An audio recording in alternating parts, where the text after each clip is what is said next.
మీ మోకాల నొప్పులకు ఎటువంటి సర్జరీ లేకుండా ఎపియాన్ పెయిన్ క్లినిక్ అందిస్తున్న అత్యాధునిక చికిత్స.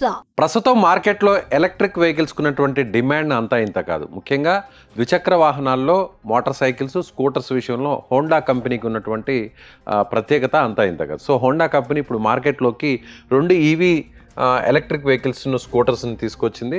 సో హోండా యాక్టివాకు ఉన్నటువంటి డిమాండ్ అంతా ఇంత కాదు. సో అదే స్థాయిలో హోండా యాక్టివాకు సంబంధించి కూడా ఎలక్ట్రిక్ వెహికల్ని తీసుకొచ్చినటువంటి పరిస్థితి. హోండా యాక్టివా ఈ QC1 పేరుతో సో 2 వెహికల్స్ని అయితే తీసుకొచ్చినటువంటి పరిస్థితి. ఇక్కడ మనకి చూస్తే హోండా యాక్టివా ఇది స్వాపబుల్ ఛార్జింగ్ బ్యాటరీస్, అంటే స్వాపబుల్ బ్యాటరీస్ని బయటకు తీసుకువెళ్ళి మళ్ళీ ఛార్జింగ్ పెట్టిన తర్వాత ఆ బ్యాటరీని పెట్టి మార్చుకునే విధంగా కూడా సదుపాయాన్ని ఇచ్చింది.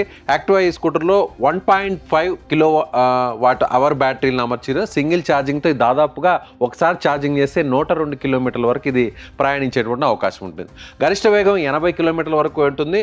అదేవిధంగా స్టాండర్డ్, స్పోర్ట్స్, ఎకానమీ పేరుతో 3 రైడింగ్ మోడ్లు ఇందులో ఉంటాయని కంపెనీ తెలుపుతుంది. ప్రస్తుతం యాక్టివా డిజైన్లో LED హెడ్ ల్యాంప్, అలాగే సైడ్ ఇండికేటర్ల విషయంలో కూడా చిన్న మార్పులతో యాక్టివా ఈ స్కూటర్ని రూపొందించారు. ఇక QC1 భారత మార్కెట్లో ప్రత్యేకంగా దీన్ని తీసుకొచ్చింది. ఇది ఫిక్స్డ్ బ్యాటరీస్ ఉండేటువంటి పరిస్థితిగా మనం చెప్పవచ్చు. సో ఇది ఒకసారి ఛార్జింగ్ చేస్తే 80 కిలోమీటర్ల వరకు వెళ్తుంది. గరిష్ట వేగం 50 కిలోమీటర్ల వరకు వెళ్ళేటువంటి స్పీడ్ వెళ్ళేటువంటి అవకాశం అయితే దీంట్లో ఉంది. సో ఓవరాల్గా చూసినట్లయితే మనకి ఈ 2 అంటే మార్కెట్లో ఇప్పుడు హోండా తీసుకొచ్చినటువంటి ఈ 2 మోడల్స్ కూడా ప్రజెంట్ చాలా లీడింగ్లో ఉన్నాయి. దాదాపుగా 1,00,000 నుంచి 1,20,000 వరకు యాక్టివా ధర పలుకుతుంది. 80,000 నుంచి 1,10,000 వరకు QC1 కూడా మార్కెట్ రేట్ పెరిగారు. 3 వేరియంట్స్లో ఇది రాబోతుంది. రాబోయేటువంటి మార్కెట్లో జనవరి 1 నుంచి కూడా దీని బుకింగ్ స్టార్ట్ అవుతున్నాయి. ఫిబ్రవరి నుంచి కూడా డెలివరీ ఇచ్చేటువంటి పరిస్థితి కనిపిస్తుంది. రాబోయేటువంటి ఈ వెహికల్స్ మార్కెట్లో దూసుకుపోయేటువంటి అవకాశం ఉంది. హోండాకు ఉన్నటువంటి డిమాండ్ ప్రత్యేకంగా చెప్పాల్సినటువంటి అవసరం లేదు. సో హోండా డిమాండ్ బట్టి కూడా